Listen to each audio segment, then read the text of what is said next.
Di pesawat, seorang wanita melihat orang di sebelahnya, ingin mengambilkan kacamata, tapi wajahnya berubah, karena ia melihat wanita di belakangnya. Ada bayangan yang menyeramkan. Ini berarti, orang ini akan meninggal tidak lama kemudian.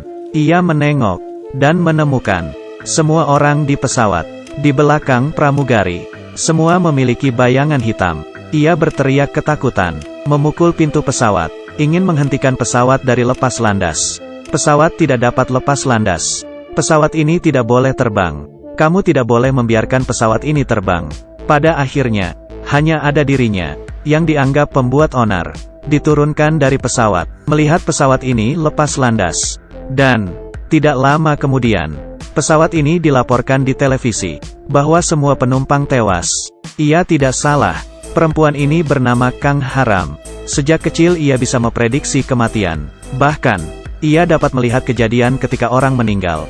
Tapi kemampuannya ini, tidak ada untungnya, karena orang juga tidak percaya perkataannya. Ia dibilang terkutuk.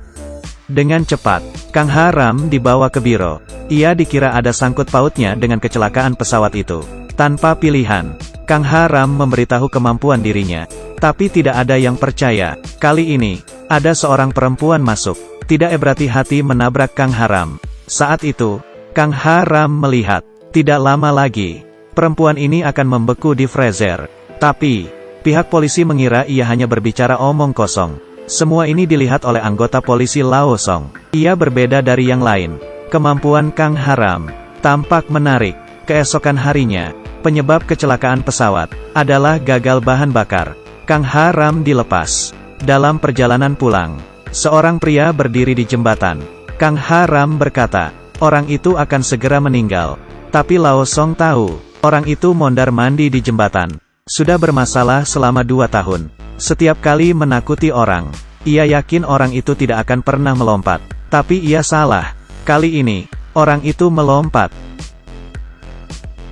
Lao Song akhirnya percaya pada kata-kata Kang Haram. Ia akhirnya mencari Kang Haram. Kemampuan mengetahui, dan merubah takdir. Ia diperlakukan sebagai orang yang dikutuk. Dapat mengetahui kejadian sebelum orang meninggal. Di toko, Kang Haram menghentikan mantannya, membiarkan dia pergi 3 menit kemudian. Tapi malah dianggap aneh oleh mantannya. Ketika aku melihatmu, aku merasa tidak enak. Cepat lepaskan aku. Hasilnya, saat ia keluar, betul saja, tidak ada yang percaya dengan kata-katanya. Tapi akhirnya, Lao Song percaya. Maka, Kang Haram memutuskan, akan menggunakan kemampuannya untuk menolong orang. Ia melepas kacamata, memotong poni, berjalan untuk mencari target. Dengan cepat, ia melihat seorang wanita yang akan meninggal. Tapi orang itu meninggal karena sakit. Tidak bisa ia selamatkan. Kemudian, melihat seorang laki-laki. Tahu ia akan disandera di mall. Dan ditembak. Ia mengikuti si pria, memberitahunya, agar tidak pergi ke mall. Yakin akan ada hal buruk yang terjadi. Tapi orang itu tidak percaya. Kang Haram mencari cara lain. Ia mengambil 10.000 won. Memintanya agar tetap di kafe. Jangan pergi kemana-mana. Akhirnya orang ini tidak makan. Kemudian, Kang Haram membuat orang ini marah, menyakiti diri sendiri. Pria ini lari. Lao Song menangkapnya. Begitu, orang ini ditangkap polisi. Kemudian, masalah belum selesai. Preman belum tertangkap. Akan ada orang lain yang disandera. Berdasarkan yang diprediksi Kang Haram, ia tahu waktu dan tempat kejadian. Masih ada orang yang mencurigakan di kerumunan. Ia mencari wanita ini. Jangan jatuh Cina. Pacarnya keluar dari militer. Jadi pacarnya bisa saja preman itu. Kemudian, mereka meminta si wanita ini membujuk pacarnya. Kemudian menunggu, dan menahan pacarnya. Setelah keluar dari polisi, Kang Haram merasa senang. Tapi anehnya, orang yang ditangkap jamnya di kiri. Tapi preman yang dilihat Kang Haram, jamnya ada di kanan. Masalah ini, jauh dari selesai. Setelah Kang Haram pergi, handphone berbunyi di kantor polisi. Milik orang di kafe. Ibunya hilang di mall. Memintanya menjemput. Pergilah. Menjadi Lao Song. Di rumah sakit, ada seorang dokter yang datang ke ruang mayat. Ia mencari mayat pria. Ketika ia akan melakukannya, tubuh itu bangun. Dan yang dihidupkan adalah Lao Song. Beberapa waktu yang lalu, Lao Song pergi menjemput ibu si pria di kafe, tapi bertemu preman. Waktu dan tempat yang berbeda. Ia disandera, tapi Lao Song mendengar tembakan.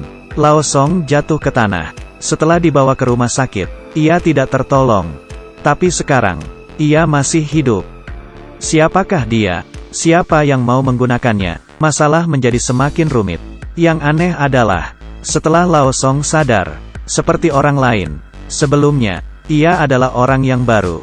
Melihat TKP pembunuhan, bisa muntah, bahkan membuat bos tertawa. Tapi kali ini, ia sangat berubah. Berani macam-macam dengan bosmu. Yang lebih aneh lagi, di jalan, Lao Song masuk ke lemari kecil. Selanjutnya, tiba-tiba muncul di toilet kantor polisi. Lao Song yang mencoba pakaian di toko.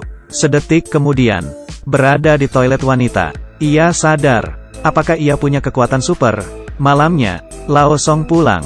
Dia di luar. Seorang Lao Song mendekat perlahan. Ini adalah 2 episode pertama drama Korea Hell Messenger. Ceritanya sangat memutar otak, tapi setiap episode saling berhubungan. Memang merupakan film yang menarik.